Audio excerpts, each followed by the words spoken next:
3 tahun kemudian, seorang wanita cantik baru saja tiba di Bandara Canberra.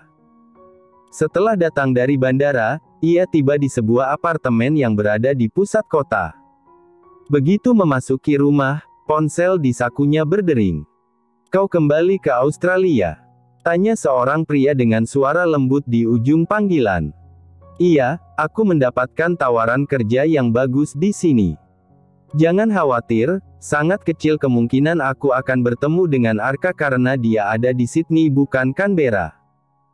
Jaga diri baik-baik, aku akan menyusulmu ke Canberra begitu pekerjaanku di sini selesai." Panggilan terputus setelah percakapan itu. Eliza segera meraih putranya dari tangan pengasuhnya sambil mencubit pipi bakpao putranya yang baru saja berusia 3 tahun. "Efrain, apa kamu suka tempat tinggal kita sekarang?" "Indah, ada langit biru dan sungai," jawab Efrain dengan suaranya yang menggemaskan. Apartemen mereka memang berada di lantai 17 dan tepat di bawah mereka ada pemandangan sungai buatan dan taman kecil yang dibuat oleh pengelola apartemen. "Aku akan merapikan barang-barang kita dulu," kata Berta yang merupakan pengasuh dari Little Bear atau Efrain. Berta sudah bekerja untuk Eliza sejak bayi kecil itu lahir. Mereka lebih seperti keluarga daripada majikan dan pembantunya. "Terima kasih Berta," kata Eliza sambil memeluk wanita paruh baya itu dari belakang. "Aku tidak memiliki keluarga lagi, kamu dan Little Bear adalah keluarga yang sangat berarti bagiku. Sama, kamu dan Efrain adalah keluarga untukku. Bi, aku harus keluar untuk mengembalikan gelang seorang wanita tua yang tertunggal. Bisakah aku merepotkanmu untuk menjaga Little Bear? Tentu, kamu juga bisa mengambil waktu untuk dirimu sendiri dan bersenang-senang. Kudengar ada banyak tempat bagus di Canberra," kata Berta.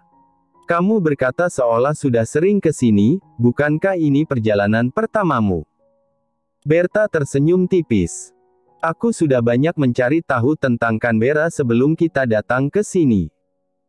Setengah jam kemudian, Eliza sudah sampai di sebuah mansion besar yang berada di wilayah tepi danau di kaki gunung. Rumah ini tampak sangat megah. Ia yakin pemiliknya adalah keluarga kaya raya di kota ini. "Aku ingin menemui Nenek Lily untuk mengembalikan gelang, dia memberikanku alamat rumah ini."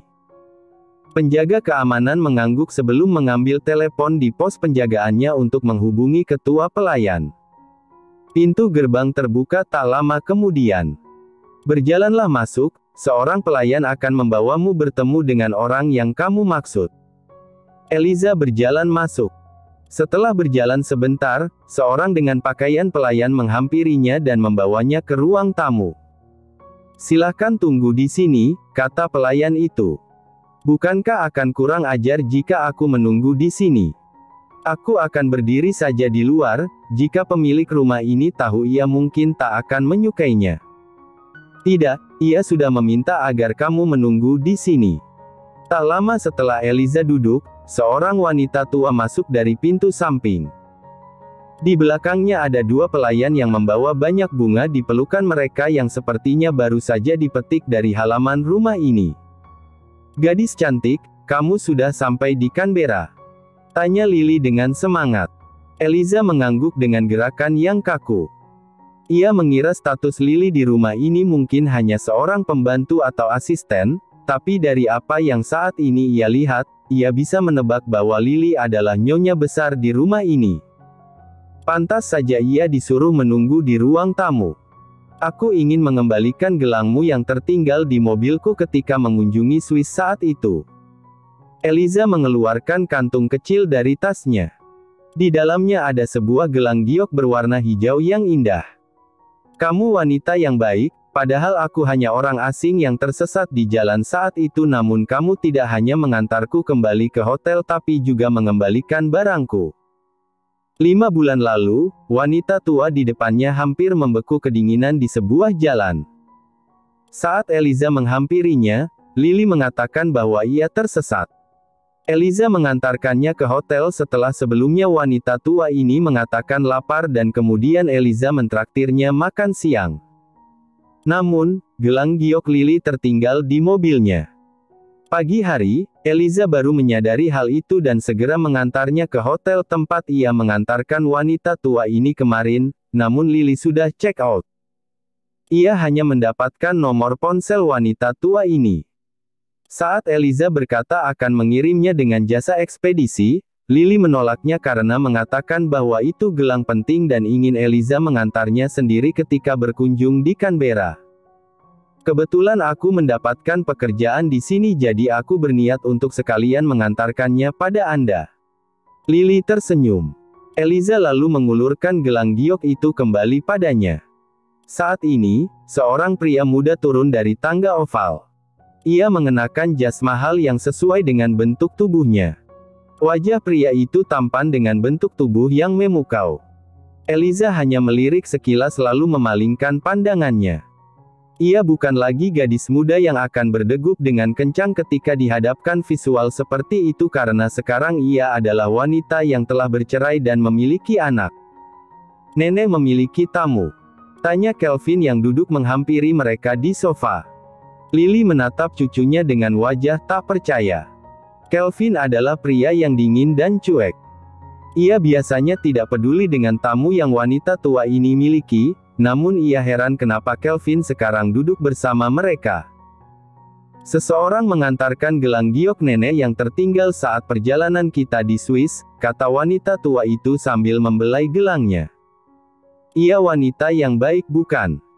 Kelvin tertawa mencibir lalu berbisik ke telinga neneknya. Ia gadis keberapa yang nenek jerat dengan trik ini? Wanita tua itu kembali berbisik. Ia gadis ke-31.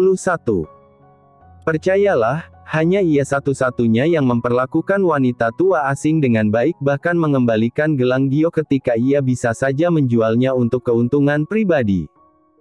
Kelvin menatap wanita yang duduk di depannya. Semula ia memang tidak berniat untuk bergabung duduk dengan mereka, namun wanita ini adalah gadis pertama yang hanya menatapnya selama 3 detik saja tanpa jejak kekaguman seperti wanita lain ketika berhadapan dengan dirinya. Sepertinya aku pernah melihatmu, kata Kelvin. Hah? Tapi ini kali pertama aku datang ke Canberra, jawab Eliza. Kelvin masih mengerutkan keningnya. Ia berusaha keras untuk mengingat wanita yang tampak tak asing ini. Bisakah kamu membantuku merangkai bunga? Tanya Lily. Karena melihat cucunya menaruh perhatian pada wanita ini, maka dia akan berusaha untuk membuat Eliza tinggal lebih lama lagi di sini. Aku takut rangkaianku tak akan bagus, jawab Eliza. Ayo kita coba saja dulu. Dua wanita itu mulai merangkai bunga ke dalam vas besar. Mereka tampak rukun bersama karena Eliza sudah terbiasa tinggal dengan kakeknya dulu, jadi ia bisa mengimbangi percakapan orang tua yang lebih suka didengarkan tentang kisah masa muda mereka. Kau tak akan pergi kerja? Tanya Lily saat melihat Kelvin masih duduk di sofa dengan tenang. Setelah ini, aku ingin melihat nenek merangkai bunga.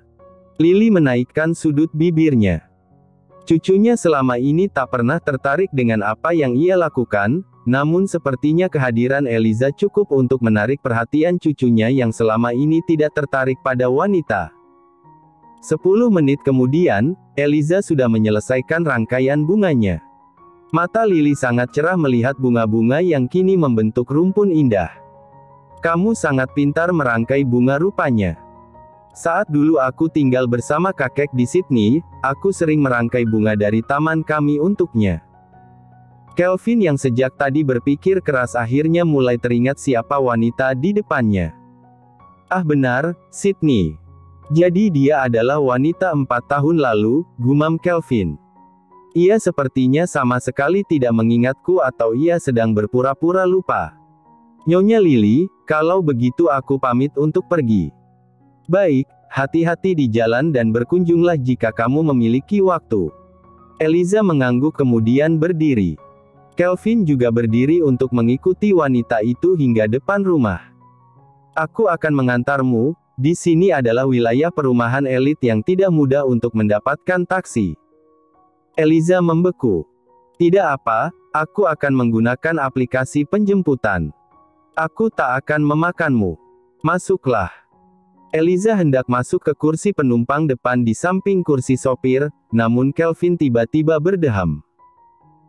Nona, gunakanlah kursi penumpang belakang karena kursi itu belum dibersihkan setelah seekor kucing peliharaan Nyonya Lily tadi buang air di sana, kata sopir itu setelah mendapatkan isyarat dari bosnya. Eliza tak punya pilihan lain. Ia membuka kursi penumpang belakang dan duduk di samping Kelvin yang tampak tenang seolah tak terganggu kehadirannya. Pandangan pria itu tak teralihkan dari tablet yang ada di tangannya. Eliza berusaha duduk sejauh mungkin dari pria itu. Ia juga mengalihkan perhatiannya ke jendela dan menatap keluar sepanjang jalan. Turunkan saja aku di halte bus terdekat. Baik, Nona. Kelvin mematikan tabletnya lalu menatap wanita yang dengan sengaja menjaga jarak darinya. Wajah wanita ini tampak sangat cantik dan tenang ketika menatap pemandangan di luar jendela kaca. Sejenak Kelvin terhipnotis pada wanita di depannya. Ia memang telah banyak melihat wanita cantik selama ini, namun Eliza adalah jenis kecantikan yang segar dan menenangkan. Kau tak mengingatku. Eliza berbalik. Matanya berkedip perlahan karena bingung dengan pertanyaan pria di sebelahnya. Aku minta maaf, ini adalah kali pertamaku tiba di Canberra. Eliza mengira bahwa pria ini sedang kesal karena dirinya tidak mengetahui status pria ini di Canberra yang tampaknya merupakan tokoh terkenal. Kelvin menaikkan sudut bibirnya. Entah ia sama sekali lupa atau berpura-pura lupa untuk mendekatiku. Apakah kamu masih tinggal dengan pria itu? Eliza yang sedang mengantuk karena jet lag mengangguk. Ia memang tinggal dengan pria di rumah, seorang beruang kecil yang imut dan menggemaskan. Kekesalan di hati Kelvin membuncah. Jadi ia masih tinggal dengan suaminya yang gay itu. Pria tak berguna yang bahkan tidak menyentuhnya selama 4 tahun pernikahan. Kamu bisa datang padaku jika pria di rumahmu tak bisa memuaskanmu, kata Kelvin tiba-tiba. Bahkan mata supir yang mendengar hal itu melebar. Kelvin sendiri juga tidak mengetahui kenapa ia tiba-tiba menawarkan Eliza servis dirinya seolah ia adalah gigolo, padahal ia bisa mendapatkan wanita manapun. Eliza tidak mengerti maksud tersirat dari pernyataan Kelvin karena ia hanya mengira pria ini tengah membicarakan tentang putranya di rumah. Tidak, aku cukup puas dengannya di rumah. Maksud Eliza adalah ia tak memerlukan pria lain lagi dan puas dengan kehidupannya sekarang. Wajah Kelvin merah begitu mendengar penolakan dan kata, puas, yang keluar dari mulut merah wanita ini. Apakah suaminya sudah bisa berhubungan suami istri dengannya sekarang? Saat membayangkan hal itu, hati Kelvin menjadi kesal. Hentikan mobilnya. Sopir tahu bahwa tuannya sedang marah dari nada ia memerintah. Ia buru-buru menepikan mobilnya. Keluar. Hah? Apakah halte bus sudah dekat? Tapi aku tidak melihatnya. Keluar. Titah Kelvin dingin. Eliza keluar dari mobil. Sesaat kemudian, mobil itu melaju dengan kecepatan tinggi. Dasar pria aneh. Hari berikutnya, semua pekerja di kantor Kelvin terlihat tenang dan berusaha untuk bekerja keras karena sepanjang hari kemarin bos mereka memiliki suasana hati yang buruk. Hampir semua laporan dari berbagai divisi ditolak dan semua rencana kerja mereka berikutnya bahkan tidak dilihat. Hari ini, mereka berharap suasana hati bos besar mereka telah pulih sehingga tak akan mengalami medan perang seperti kemarin. Zah menyerahkan dokumen ke meja Kelvin. Ia adalah satu-satunya orang yang tak akan terpengaruh pada suasana hati bosnya dan akan bekerja sama seperti biasanya. Kemarin, ia telah menyadari kekesalan Kelvin. Kemudian, ia bertanya pada Lucas, sopir pribadi bosnya. Pria itu menceritakan semuanya, termasuk ketika Kelvin menawarkan layanan pribadinya pada wanita. Kenapa kamu masih berdiri di situ dan terus menatapku? Tanya Kelvin. Bos, apakah aku perlu mengatur beberapa sekretaris baru dengan wajah segar yang baru lulus? Tipe seperti apa yang Anda inginkan? Kelvin mendongak untuk menatap Zah setelah memeriksa dokumen di mejanya. Apakah sekretaris sekarang melakukan kesalahan? Zah menggeleng. Tidak, tapi mungkin bos ingin melihat wajah segar yang bisa membangkitkan suasana. Kelvin melemparkan penanya ke kening Zah. Apakah kamu bosan hidup? Zah menyentuh keningnya yang sakit. Ia mengerucutkan bibirnya sambil meraih pena yang jatuh ke lantai. Itu adalah pena mahal yang dibuat khusus untuk bosnya. Padahal aku hanya ingin membantu, kukira ia membutuhkan wanita untuk mengisi rasa jenuhnya. Apakah aku memiliki jadwal hari ini? Kita akan rapat dengan desainer produk baru, ia adalah Rain yang sangat terkenal dengan desain produknya yang elegan dan mewah. Baik, majukan jadwalnya menjadi 1 jam lagi. Mata Zah melebar mendengar itu. Bos, kita merekrutnya dengan susah payah dan kontrak mahal. Kuharap Anda tak akan mempersulitnya hanya karena suasana hatimu yang buruk, pinta Zah. Kau apa aku bosnya? Zah menyeringai. Maaf bos. 1 jam kemudian, semua staf penting telah berkumpul di ruang rapat.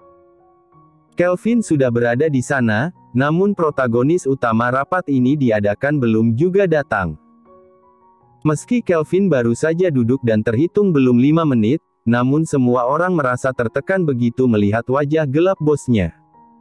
Ia sangat tidak suka jika waktunya terbuang. Ia akan pergi meninggalkan ruang rapat jika ada yang terlambat datang. Maaf, terlambat. Aku tidak mengira rapat diadakan 1 jam lebih awal, kata Eliza sambil membungkuk begitu memasuki ruangan. Ada keringat tipis di dahinya yang membuat beberapa helai rambutnya menempel. Ia sudah bersusah payah berlari menuju ruangan tempat rapat. Ia terlambat karena butuh beberapa kali bertanya petunjuk pada karyawan lain. Jadi kamu menyalahkanku karena memajukan rapat? Bukankah kamu seharusnya masuk kerja sejak tadi seperti karyawan pada umumnya? Tanya Kelvin. Ia masih belum menatap wajah pegawai baru karena rasa kesalnya. Jangan karena kamu adalah desainer produk terkenal lalu kamu bersikap jumawa. Semua orang menatap kasihan pada pegawai baru ini. Sepertinya ia akan kehilangan kontrak kerja yang baru saja ia mulai. Eliza menarik napas dalam, berusaha menenangkan dirinya. Saya sudah berada di kantor dan masuk sesuai jadwal, hanya saja saya pergi menuju ke display produk untuk mempelajari desain produk yang selama ini Faza Corp gunakan. Kelvin berdiri dengan tubuhnya yang menjulang tinggi. Aku tidak pernah mentolerir alasan keterlambatan apapun itu. Dua orang itu kini saling berhadapan. Saat ini, keduanya baru menyadari satu sama lain. Udara di sekitarnya membeku. Setelah saling mengunci pandang untuk waktu yang lama, Kelvin mengulas senyum tipis. Orang asing melihatnya sebagai senyum ejekan sehingga mereka semakin mengasihani Eliza. Mari kita mulai rapatnya. Aku sudah membuang banyak uang untuk mendatangkanmu ke Canberra jadi tidak adil jika aku langsung memecatmu. Nona Rain, aku harap kamu tidak mengecewakanku. Eliza melihat bahwa Kelvin sepertinya ingin bertindak tak saling kenal. Lagi pula, itu wajar bagi Eliza karena mereka baru bertemu kemarin. Terima kasih untuk kesempatan yang telah diberikan.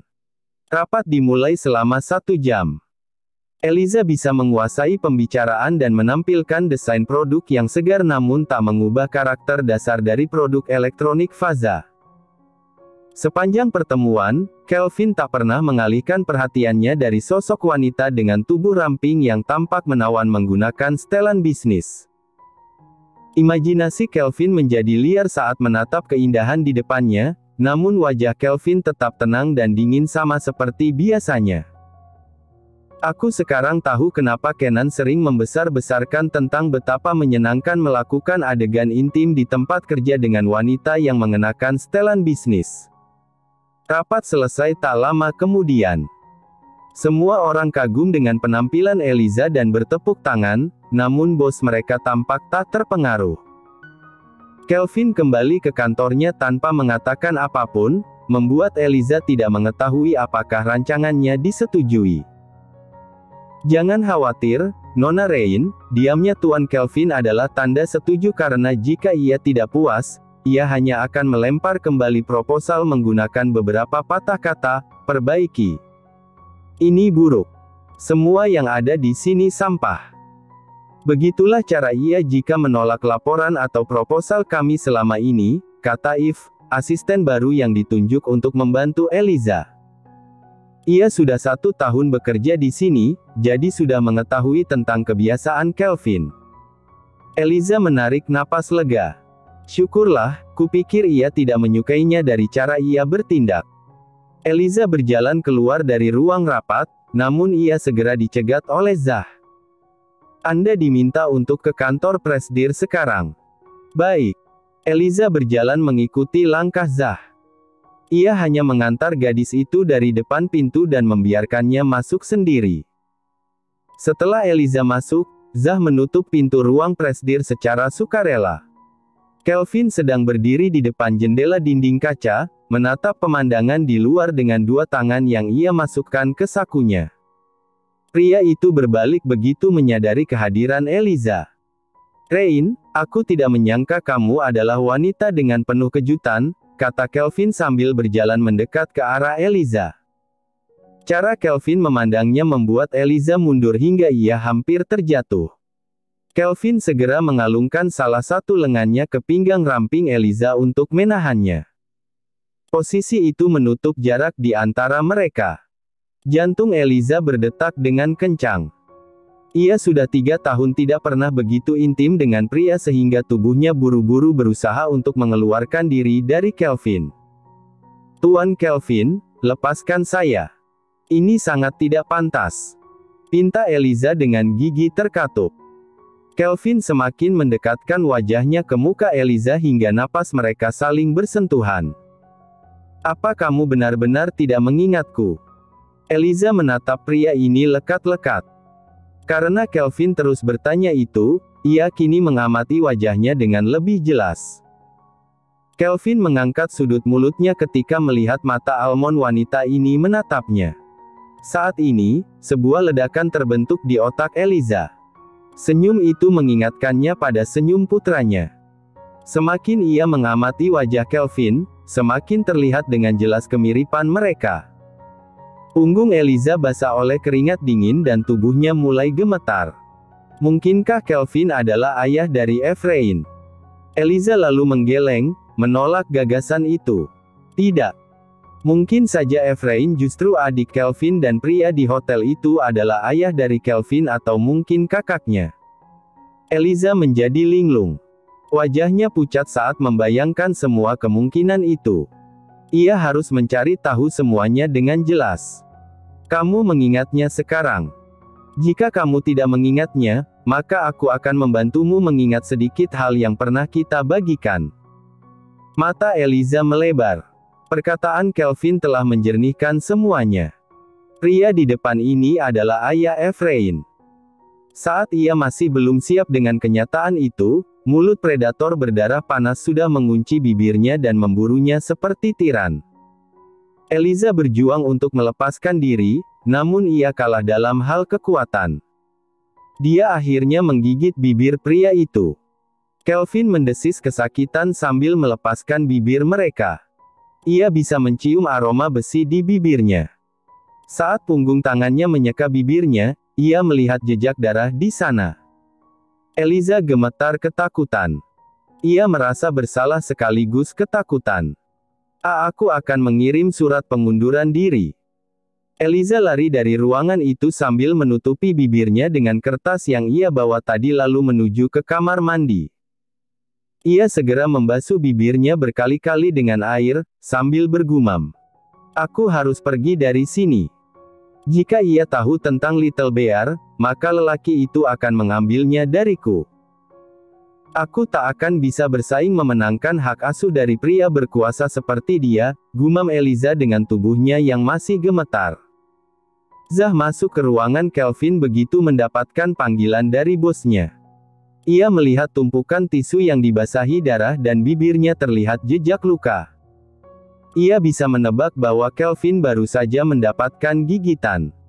Wow, Apakah itu berarti bos tadi mencium desainer baru? Periksa minuman dan makanan yang masuk padaku hari ini. Titah Kelvin dingin. Apakah Anda menduga ada yang membubuhi minumanmu lagi? Aku menyuruhmu untuk mencari tahu, bukan bertanya denganku. Lalu katakan pada Rein, jika ia membawa surat pengunduran diri, maka dia harus membayar ganti rugi 10 kali lipat sesuai kesepakatan awal. Zah mengangguk lalu pergi untuk menjalankan perintah bosnya. Sementara itu, Kelvin melonggarkan dasinya sambil menarik napas dalam untuk menenangkan diri. Ia tidak tahu apa yang terjadi pada dirinya. Selama ini, ia memiliki pengendalian diri yang baik dan tak pernah ingin terjerat dengan wanita, tapi kenapa wanita tadi mengacaukan semuanya? Ia curiga bahwa dirinya telah dijebak dengan minuman afrodisiak lagi.